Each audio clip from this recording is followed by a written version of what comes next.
ये देखो, हेलो, ये देखो, यहाँ से कुछ नहीं निकल रहा है। हाँ देखो साहब जी, इसको पीछे करो। वो खतून कौन है और वो पुलिस वाला क्यों उसके साथ उलझ रहा है। एसएचओ जो साहब थे वो हमारे घर में रेड मारने के लिए आए और इन्होंने मेरे भाई को गिरफ्तार किया। इनके साथ रहो। फिर उसके बाद मैंने अपनी वीडियो बनाना शुरू कर दी और इन्होंने मेरा मोबाइल नीचे फेंका। उसके बाद एसएचओ साहब ने मुझे धक्का मार के पीछे किया, मेरा दुपट्टा उतार दिया। इसका जो एसएचओ था उसने भी जनाब हमारे फैक्ट्री में रेड की थी।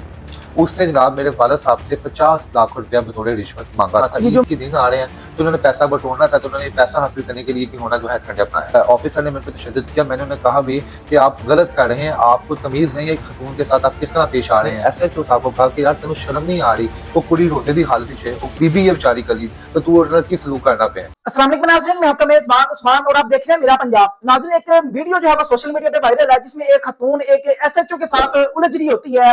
वीडियो सोशल मीडिया पे जंगल में आग की तरह फैलती है। ये मामला है क्या, वो खतून कौन है और वो पुलिस वाला क्यों उसके साथ उलझ रहा है। तमाम तर मामला पे बात करने के लिए मेरे साथ इस वक्त इर्तिजा भट्ट साहब मौजूद हैं जिन्होंने उस खतून का इंटरव्यू किया। क्या हकाइक इनके सामने आए, तमाम तर बातें इन्हीं से जानने की कोशिश करते हैं। अस्सलाम वालेकुम सर। वालेकुम सलाम। सर कैसे हैं आप? अल्हम्दुलिल्लाह। सर सोशल मीडिया पे वीडियो वायरल है उस खतून की, कौन है वो खतून? अच्छा उस्मान भाई, उस खातून का नाम महनूर बलोच है और वो बाय प्रोफेशन एक वकील है। मेरी जब मुझसे गुफ्तगू हुई इस वीडियो को सोशल मीडिया पे वायरल होने के बाद, तो मैंने उनसे पूछा मैडम एक्चुअली हुआ क्या था, हमें तो ये रोड नजर आ रहा है। उन्होंने कहा ये बेसिकली एक हाउसिंग सोसाइटी है गुजरांवाले की। तो ये जो शख्स है ये एसएचओ है और इनका नाम है हसन विरिक।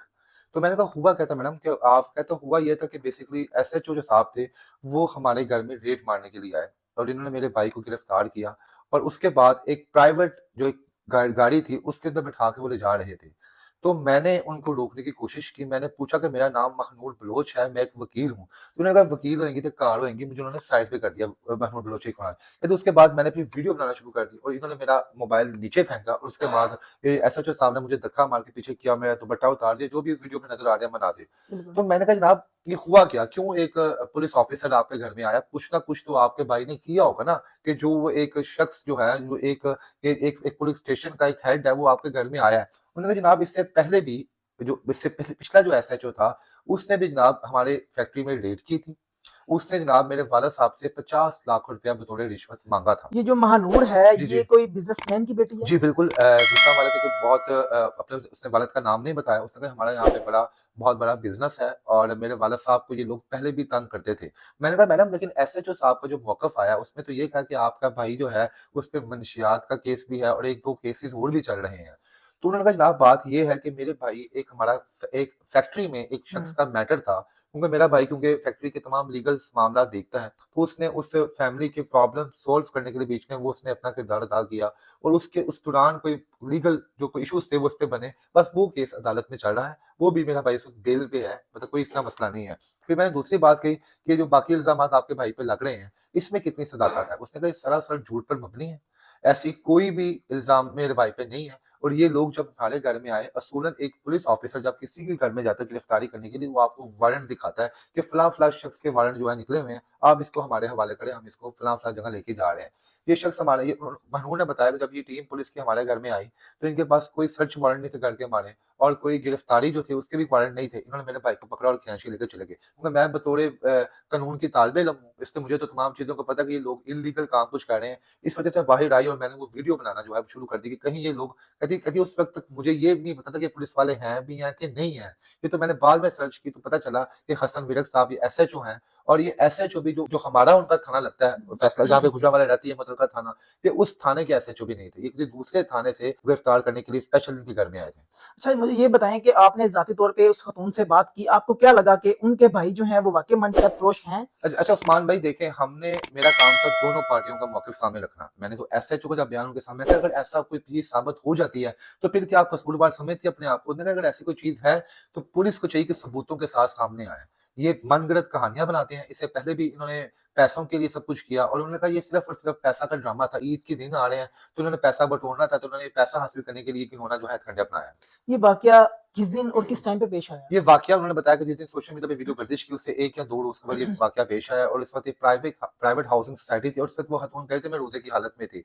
जब इस ऑफ़िसर ने मेरे पे तशद्दुद किया मैंने उन्हें कहा भी कि आप गलत कर रहे हैं, आपको तमीज़ नहीं है एक ख़तून के साथ आप किस तरह पेश आ रहे हैं। तो बहरहाल उन्होंने मेरी बात नहीं सुनी। लेकिन एसएचओ हसन विर्क साहब का जो ये मौक़िफ़ आया कि हमने इसे कोई डिस्टर्ब नहीं किया, हम वहाँ पर अपनी कानूनी कार्रवाई पूरी कर रहे थे। हमें पीछे से टास्क मिला था कि ये शख़्स जो है फलां-फलां केस में गिरफ़्तार है। तो जब हम उसे गिरफ्तार करने के लिए गाड़ी में डाल रहे थे तो ये खतून हमें डिस्टर्ब करने के लिए इसने जो है वहां पे तमाम ड्रामा रचाया और इस ड्रामे के बाद वो अपने भाई को वहां से फरार कराने में कामयाब हो गए। अच्छा, क्या आप नहीं समझते कि इस सारे सिलसिले में लेडी पुलिस का होना जरूरी था? बिल्कुल नहीं, ये उस्मान भाई यहाँ पे लेडी पुलिस तब आपके साथ होती है जब आपने किसी लेडी की गिरफ्तारी करनी होती है। जब आपने किसी जेंट्स की गिरफ्तार करनी है तब आपके साथ जो साथ मुतलका जो आपके ऑफिसर्स हैं वो होते हैं और एसएचओ साहब खुद होते हैं। इसलिए शायद उनको ज़रूरत नहीं पड़ी उस वक़्त। हाँ, यहाँ पर एक चीज़ लाज़मी है जो लोग भी डिस्कस कर रहे हैं सोशल मीडिया पे कि उस वक़्त उस एसएचओ साहब को अपनी ऑफ़िशियल जो इनको गाड़ी स्टेट की तरफ से दी गई है, उसमें आते हैं बाकायदा तौर पे ताकि इर्द-गिर्द के लोगों को भी नज़र आता कि यार ये बाकायदा कि पुलिस की फलाँ-फलाँ थाने से टीम आई है। और नेम प्लेट भी नहीं थी इनकी? वो उस खातून के मुताबिक नेम प्लेट नहीं थी, ना कोई सीन था और उसने बताया कि जो सब कुछ जो मेरे साथ कर रहे थे, जो मुझे गालियाँ दी जा रही थी वहाँ पे उसके बहुत ज़्यादा ऐन शाहिद भी यहाँ पर मौजूद हैं। फिर एक शख्स वहाँ पर आया, उसने एसएचओ साहब को कहा कि यार तेनू शर्म नहीं आ रही, वो कुड़ी रोज़े दी हालत विच है, वो बीबी है बेचारी कली, तो तू उहदे नाल की सलूक करना पिया है। तो उसने कहा जनाब फिर जाकर उसे रहम आया, फिर वहाँ पे इस वाक़ये के बाद बहुत ज़्यादा लोग वहाँ पर इकट्ठे हो गए और फिर एसएचओ बड़ी मुश्किल से अपनी जान छुड़ा के वहाँ से गया। अच्छा, मुझे बताएं कि इस वाक़े का नोटिस जो है वो ले लिया गया? जी, बिल्कुल, इस वाक़ये का नोटिस लिया गया और उस ख़तून के मुताबिक मैं बड़ी हैरान हूँ कि जहाँ पर एक मुल्क में मरियम नवाज़ साहिबा ये कहती हैं कि वो इस मुल्क की माँ, बहन, बेटियों की खुद एक माँ हैं। इस मुआशरे में जो बेटियाँ रहती हैं, वो उनको रिप्रेज़ेंट करती हैं। अफ़सोस कि जहाँ पर उस एसएचओ पर एक्शन लेना था, वहाँ पे इन्होंने मेरे खिलाफ़ जो है वारंट निकाल दिए हैं। इस वक़्त उस ख़तून के, उसके दोनों भाइयों के खिलाफ़ जो है गिरफ़्तारी के वारंट निकले हुए हैं।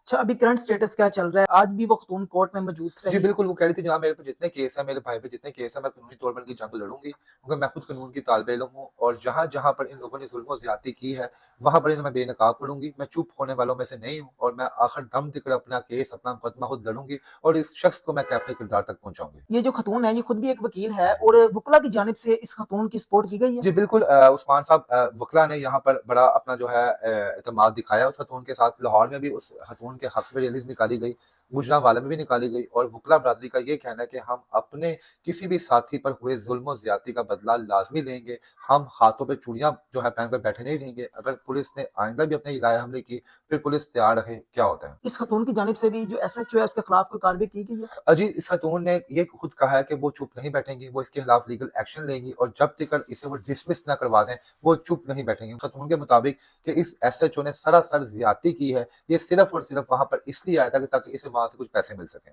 दिहाड़ी लगाने के लिए? जो भी उन्होंने बताया मेरे को, वो इस मैटर के लिए वहाँ पर आया था। नाज़रीन, आपने तमाम तरह बातें, तमाम तरह गुफ्तगू सुनी है कि ये जो सोशल मीडिया पे वायरल वीडियो है, इसके पीछे की कहानी क्या है? आया वो ख़तून कौन है? अच्छा उस्मान भाई, यहाँ पर मैं एक चीज़ आपको बता दूँ दरअसल ना पुलिस वालों का रवैया कुछ ऐसा हो चुका है। ये मैं यहाँ पर ये नहीं कहता कि हसन विर्क साहब गलत हैं। आप माज़ी में देख लें, इसी हफ्ते में आप देख लें कि कितनी वीडियोज़ पुलिस की मंज़र-ए-आम पर आई हैं। फैसलाबाद का एक एसएचओ है, उसकी वीडियो शायद आपने देखी हो कि वो थाने के अंदर एक मुलज़िम को रिहाई दिलवाने के लिए जब उसके पास पैसे नहीं निकले, तो उसने उसकी बीवी और दूध पीते बच्चे को अपने पुलिस स्टेशन में बुलाया और वहाँ पे जो 8 लाख रुपए का उसका मकान बिकवाया पटवारी के सामने और उस 8 लाख रुपए को एसएचओ साहब ने अपने पास रखा और उसके बाद उस मुलज़िम की जान बख्शी। ये इन लोगों के जो किरदार होते हैं, उसकी वजह से लोग ये समझते हैं, व्यूअर्स ये समझते हैं कि पुलिस ही गलत है। क्या पता इस मामले में पुलिस गलत ना हो, लेकिन पुलिस का जो रवैया और पुलिस का जो किरदार हमारी नज़रों में बैठ चुका है, हम हर वाक़ये में पुलिस को ही कसूरवार समझते हैं। शायद इस वजह से ये सोशल मीडिया पे जो वीडियो वायरल हुई, तो लोगों ने 90% पुलिस को ही कसूरवार समझा।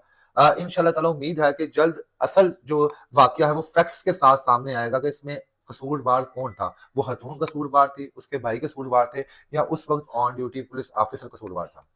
नाज़रीन, आपने मज़ीद जो है गुफ्तगू सुनी है। इस केस के हवाले से अगर आपके पास कोई इन्फॉर्मेशन है, अगर आप ये वीडियो गुजरांवाला से देख रहे हैं, तो अगर आपको भी इस केस के हवाले से कुछ हक़ाइक़ पता है, तो अपनी जो कीमती राय है उसका इज़हार आपने कमेंट सेक्शन में ज़रूर करना है। अभी भी पुलिस डिपार्टमेंट में जो काली बेड़े मौजूद हैं, इसके लिए आईजी पंजाब जो है उनको इक़दामात करने होंगे। पुलिस की बेहतरी के लिए मज़ीद काम करना होगा ताकि पुलिस में मौजूद काली बेड़े जो हैं इनका खात्मा हो सके, ताकि जो पुलिस का एक अच्छा जो चेहरा है वो भी आप लोगों के सामने आ सके। अपनी कीमती राय जो है उसका इज़हार कमेंट सेक्शन में ज़रूर कीजिएगा। इसी के साथ अपने मेज़बान को इजाज़त दीजिए। देखते रहिए मेरा पंजाब, तब तक के लिए अल्लाह निगहबान।